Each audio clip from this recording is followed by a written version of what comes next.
Well, I'm kicking off Series 4, so... You got... Did you kick off Series 3? Probably. Hello, and welcome back to the Daily Weekly Podcast. We'll be sharing our thoughts on a variety of movies and TV shows. And discussing more topics just like this one. So if that sounds good to you, why not consider subscribing? I'm your host, Bradley. And I'm your other host, Rachel. And we're back with Season 4 of the podcast. And welcome back, Rachel. Because I have to say, this podcast would have not kept going if it wasn't for you. Right. Let's be honest, you've been here since Series 2. So, Series 2? Yeah. It's actually, a few days ago, it was my 1 year anniversary with Daily Weekly. Yeah. Where are my flowers? Yeah, and... Yeah. Where are your flowers? Yeah, where are my flowers? Nobody thanks me for still being here. Well, it's your 2 year anniversary in April, so... I know. I'll get you some flowers. Thank you. I've got plans for anniversary gifts for the team. Yeah, more on that later. Do I have to get you a gift? No, you don't have to give me a gift. I'm giving something back. Are you sacking us? Please don't sack us. Yeah, it's all closing down. No, it's hopefully going to keep going. We're back with another season of the podcast. Just more of the same movie news and discussions like this one, and we hope you like it. So if you're listening to us on Spotify, Apple Podcasts, then we are on YouTube as well, just in case you feel like watching, See the voices that match the faces. Exactly. Or if you just want to listen to us on the go, then, that's totally cool. It's just that added convenience. Because I know some people don't understand why we film the podcast. I don't actually understand. No? Well, some podcasts do it. It's just for that people who like to watch it. It's it doesn't... I just do it because I thought you enjoyed it. It doesn't make any difference to our production, I don't think. Oh, sudden chill. Especially if we're filming a video on the same day. Which we are. Again. You'll see this canary again. Yes. But yeah, people, we just extract the audio for the audio version. It doesn't bother me. It's exactly. Just... Yeah, so I'm not saying I don't care about the YouTube channel for the podcast. It's just there if you want it, Yeah. I know I say I don't understand why we record the video, but I watch the YouTube video while I do my makeup of a morning. Yeah, people do that. I do that. Yeah. And starting this year on Daily Weekly Extras, our kind of extras channel for behind the scenes and bloopers, outtakes, best bits, every week, every Friday, is going to be best bits from the last series of the podcast with me and Rachel. So that's...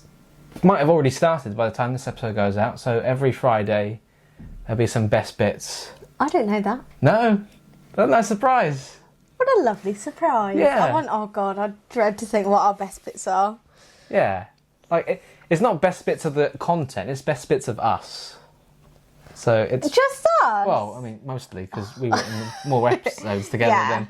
Yeah. That's cute. Yeah. You could just watch this relationship progress. Exactly. Because this time a year ago, we hadn't even met. No. And now I live down the road from you. Exactly. I got closer. Yeah. So, anyway, back with the main episode, which is what you're here for. So, in this episode, we're going to be looking at some of the most anticipated movies of 2022 and sharing our thoughts on them. Yeah, what a good way to start the year, by looking at what we have to look forward to. And if you would like us to go to the cinema or get it on Disney Plus or wherever it's coming out and review it for you, let us know. We're avid film watchers, obviously, otherwise we wouldn't do a podcast about it. Yeah. Just have to keep me awake for it. Yeah. I mean, there might be some long movies.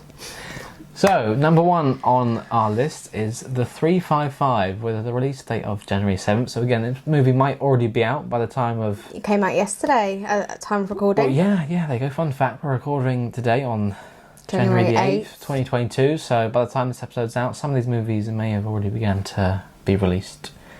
But this is, I've seen clips of this on TV and trailers. I've never heard of this. No. So, now I'm looking, I recognise some of the faces though. I mean, just looking at, because we've got a little poster here, just looking at it, I feel like it's going to be a team of like highly skilled women that have to, from across the world, that have to team up to take down some rich billionaire. It's like Ocean's 11, but just women. Yeah. Basically. Like Ocean's 8, but not that's that. What I meant. Yeah. Yeah, that's what I meant. I feel like that's what this is, without reading anything into it. So this is from director Simon Kinberg, and this is Jessica Chastain, Lupita Nyong'o. Go on then. I don't know. That's your first language. What are you on about? Yeah. Again, if you're familiar with the podcast, then I don't pronounce names correctly. Ignorant British people see here. Yeah.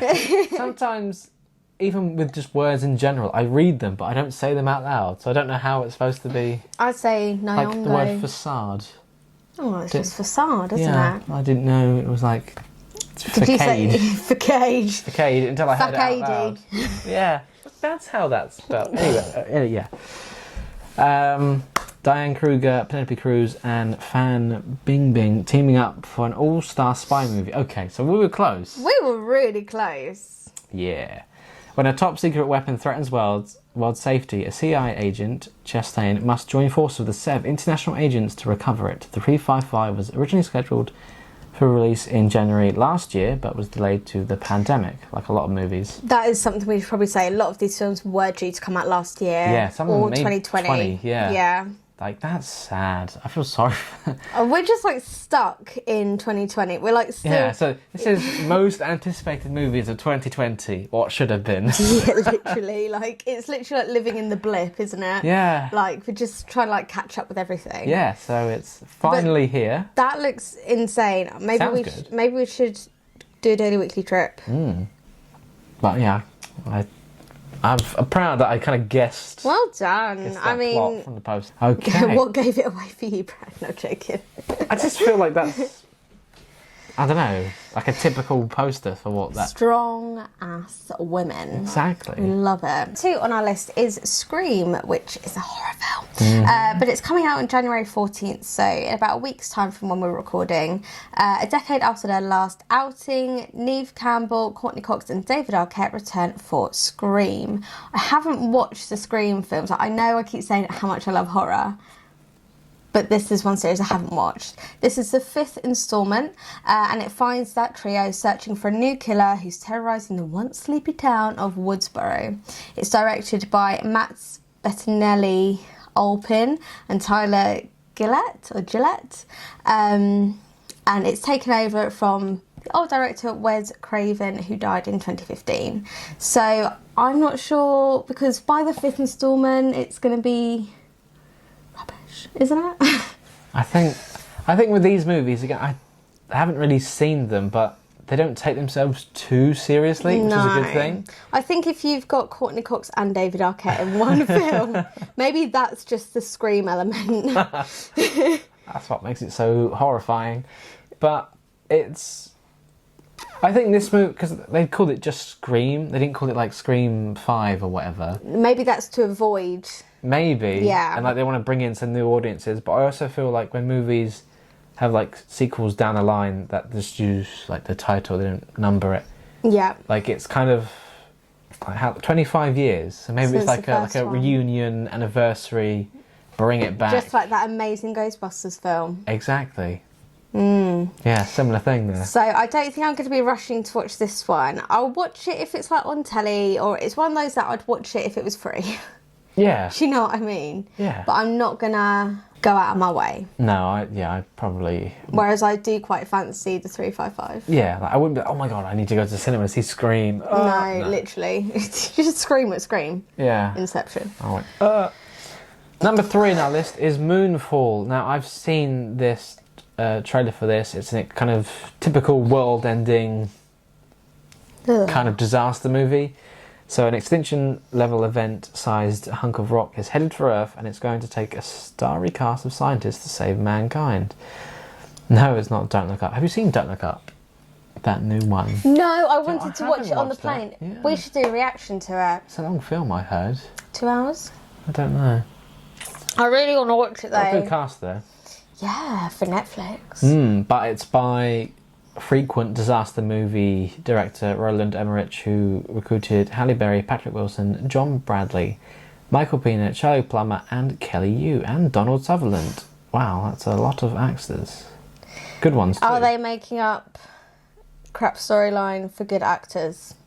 Potentially, especially with these disaster films. Like, how many stars can we get in it? Oh, I hate the only disaster film. I'm a fan of this director's films. He's done a lot. Really? Yeah, like he did Independence Day and some others that I've just forgotten. But like, if you think of a big disaster film, it's probably by this guy. The only disaster film I like is This Is the End with Seth Rogen and James Franco. Yeah, and we watched some of it last night actually, and I love that film so much. Fuck you, James Franco. So yeah, I would maybe see this at the cinema, but I don't know. From the first trailer, I wasn't completely sold on it, but I do like disaster films. And this one is coming out at the beginning of February, so that'll be interesting to see. Please don't take me for my birthday. That's what we're going to see. Or, coming out on the same day, Rachel. What a choice of films. We've got Jackass Forever. We were talking about this actually. Yeah. These films belong in the early noughties, before political correctness. Yes. They must be nearly dead by, like, they'd keep trying their hardest. Really old. Must be really old, like... How old? They must have been in their 30s, and that was about 20 years ago. Yeah. So they're like... A bunch of 50-year-old guys doing... That's like my crazy... dad's age. My dad would not be doing that. Sounds like major midlife crisis. So maybe I might like it. So The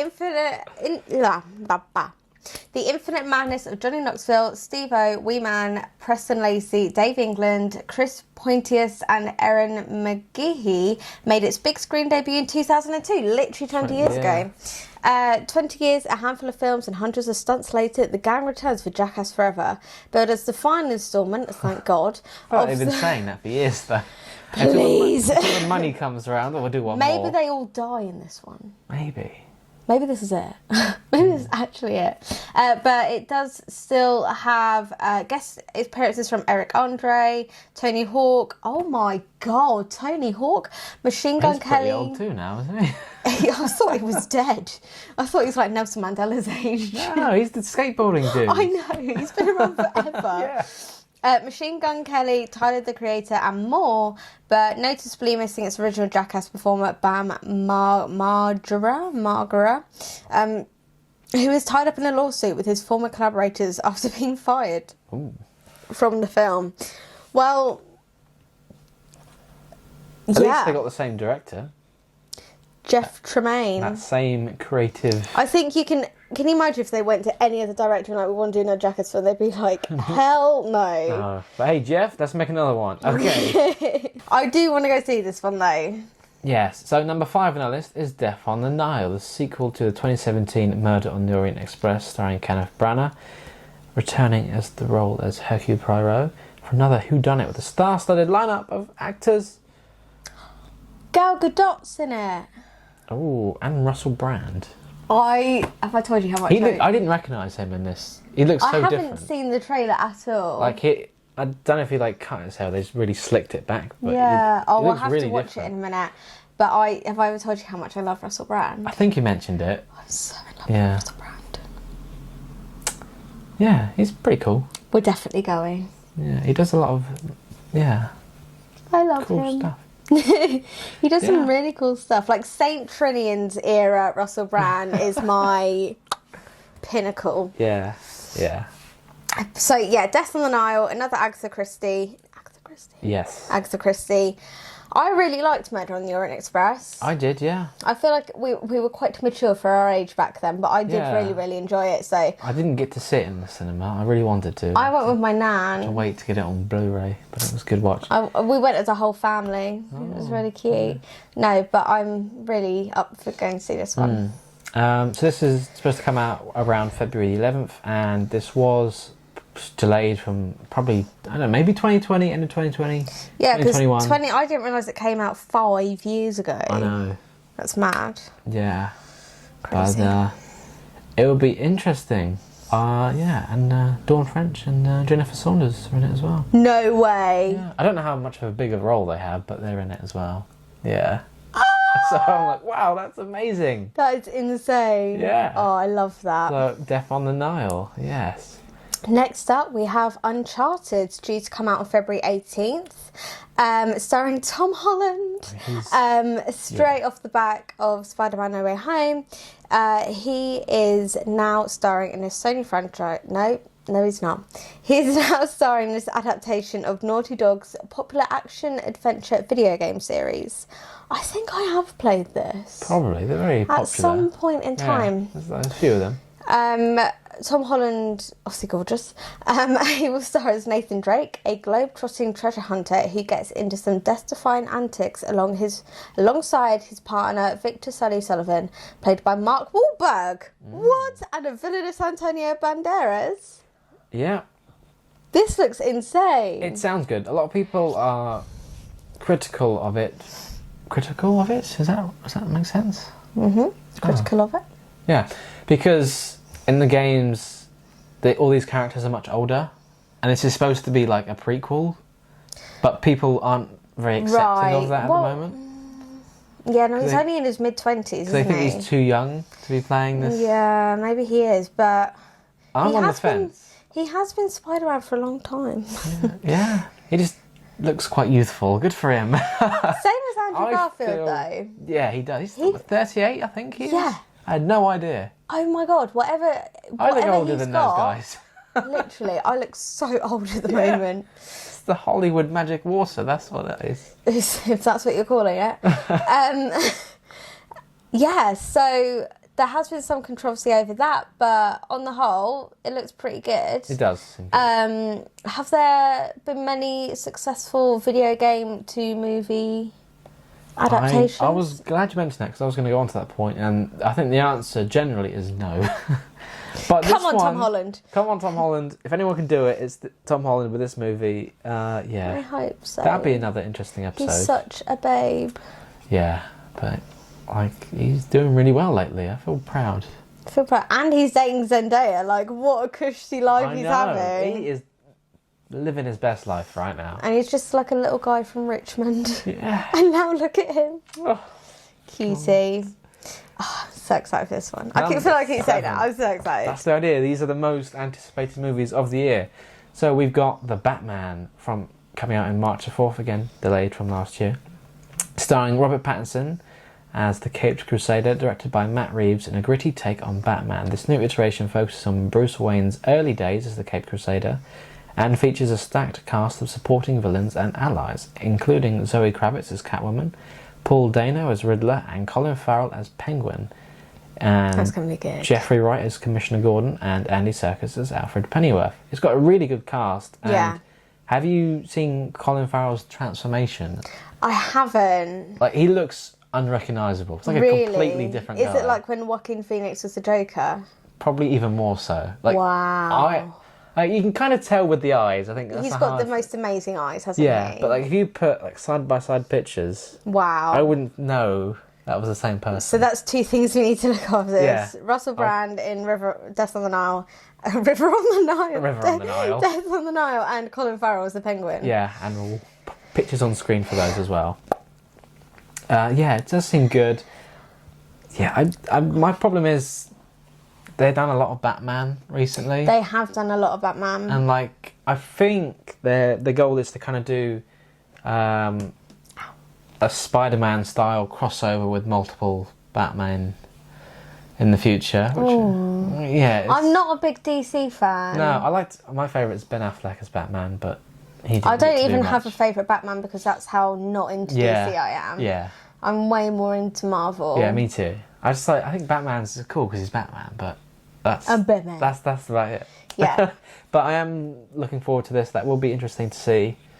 So, yeah. There we go. Mm-hmm. So what have we got next? Ah! I'm so excited for this film. Rachel's very excited.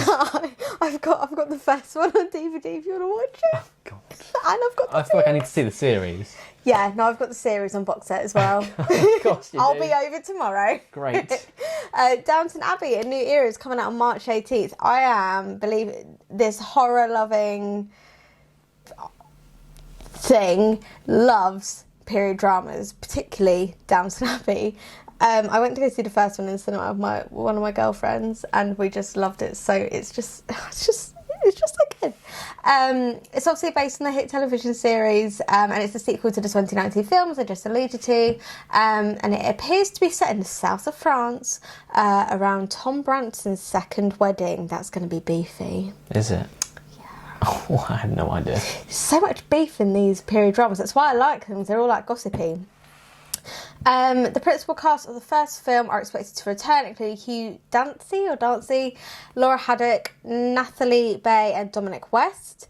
It is written by the series creator and writer Julian Fellows and directed by Simon Curtis. Well, that's good. At least it's in like good hands. It's not just some random coming in. No, and it's going to make me want to travel even more though. I bet you, as soon as I come out of that film on March 18th, we'll be like... Right, I'm going to France. We're going to France.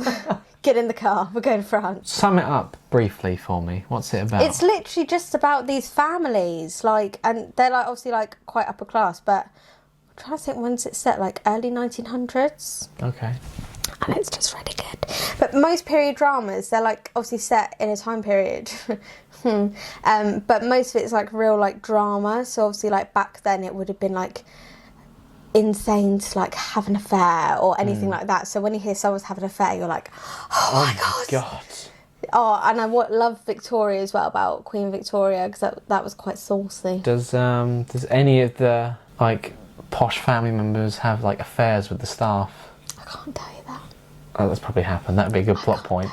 That would cause controversy in the family, like wouldn't it? Bridgerton, like no one would choose to watch like a random TV show based in the like 1800s, but it's just the tea in it. It's just so good, and the Duke, like, it's just so good. Yeah. Can I get you to watch Bridgerton? Oh God, there's so much to watch. Series 2 is coming out in March. I'm going to have the period drama month of my life. You are. I'm going to have the best time. What time to be alive. Oh, this one looks good as well. Yeah, this does look good. I would call this like a fun movie. It just seems... Rude. And I love Sandra Bullock. She's amazing. Don't. My dad fancies her. Yeah, I do have a bit of a... No, get away. Like, you and my dad are not allowed to be on the same level. Yeah, she's all right. Stop talking. Just stop. That's why I'm going to see this. I can't go with you and I can't go with my dad. There will be women going to see this just because of Channing Tatum, and there are men going to see it just because of Sandra Bullock. I more fancy Daniel Radcliffe. Oh, I forgot about him. Yeah. Because he's just a bit more humble. A bit more humble. And he's like 5'5", isn't he? He's like really short. He's literally on my level. Anyway. So, yeah, The Lost City coming out March 25th in this comedy adventure starring Sandra Bullock and Channing Tatum and Daniel Radcliffe, as you mentioned. Sandra plays Loretta Sage, a novelist who is kidnapped by an eccentric billionaire, played by Daniel Radcliffe, who believes she can find the treasure from her book's titular Lost City. Wanting to prove he's more than just a pretty face, Alan, Loretta's naive but hunky cover model, sets out for the jungle to discover the author and help find the treasure. That is so funny. Yeah. I wouldn't mind if Daniel Radcliffe we've got kidnapped Brad Pitt me. as well. That's pretty cool. Wow. Oh, and Oscar Nunez. Nunez? Yeah. I don't know who that is. Have you seen The Office? Yeah, obviously. Like the American? Yeah. Yeah, that's Oscar. Oscar! Yeah. A lot of them use their real names in that show. Yeah. Pretty sure that's him, yeah. I could be wrong, but I feel like that is. I love the name Oscar. Cool, One of my favourite kids is called Oscar. I feel like this film, I mean, I don't mind it, but I feel like it's the type of film that would have been made like 10 years ago. Yeah. And it seems like a very basic formula. Yeah. And I want to enjoy it, and I probably will. It'd be a nice fun movie to watch like once or twice, but... So this billionaire is kidnapping the author, and then the author takes her cover model for some reason. They're so gonna track. Yeah. It's like they're going to be like not going to get along, and then in the end they're going to be like in love. In love, exactly. Yeah. But the age gap between Sandra Bullock and Channing Tatum. How old's like Channing Tatum? He must be like 40. He must be in his 40s because he did Magic Mike like 10 years ago. Yeah, he's doing another one of them, isn't he? Like one more. Is he? I think so. Yeah, like the last. I time really or want to go something. see the live show just because I think I just pissed myself laughing. I think it'd be really funny. Yeah, I think Sandra Bullock must be in her 50s. Gotta be. Oh yeah, she's like same age as my dad. Yeah. My dad really fancies her and Jennifer Lopez. Yeah. No, we're not. I'd rather Sandra Bullock. No, we're not having this conversation. Or should we skip that? Because I don't really know what that... Oh, no. Morbius. I've never heard of this. It's coming out on April Fool's Day, though. Yeah, this film's been pushed back like 6 times over the last Has 2 it? years. Yeah. Do you want to take this one? Yeah, so it's made by Sony. It's set in their Sony Spider-Man universe. Morbius is like an anti-hero kind of guy, like a vampire dude. He's a vampire dude. Yeah, so it's a spin-off of the Venom films, and he's played by Jared Leto, who transforms into Morbius, a doctor who attempts to cure himself of a rare blood disease, but inadvertently becomes a super strong, flying, bloodthirsty vampire. I can't believe I've never heard of this, because this sounds amazing. Yeah, the trailer's out for it as well. I mean, it came out like 2 years ago. I'm just so not on this planet. No. I just don't know where I am. Where have you been, Rachel? Just a little city, you know. Yeah. No, this sounds so good. But rumour has it that it's been delayed. It was supposed to come out in January, but rumour has it it's been delayed to April so they can squeeze in some Andrew Garfield Spider-Man and put him in there. So that would be interesting. Rumours, but that would be pretty cool to see. Wow. Yeah.